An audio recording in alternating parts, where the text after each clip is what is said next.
ఓ గాడిద సింహం చర్మం కప్పుకుంది.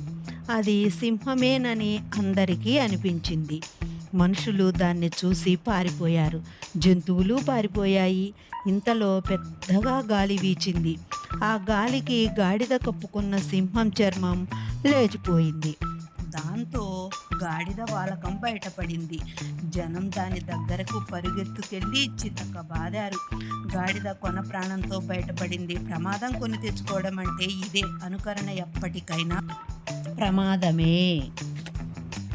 ఓ గాడిద సింహం చర్మం కప్పుకుంది. అది సింహమేనని అందరికీ అనిపించింది. మనుషులు దాన్ని చూసి పారిపోయారు. జంతువులు పారిపోయాయి. ఇంతలో పెద్దగా గాలి వీచింది. ఆ గాలికి గాడిద కప్పుకున్న సింహం చర్మం లేచిపోయింది. దాంతో గాడిద వాలకం బయటపడింది.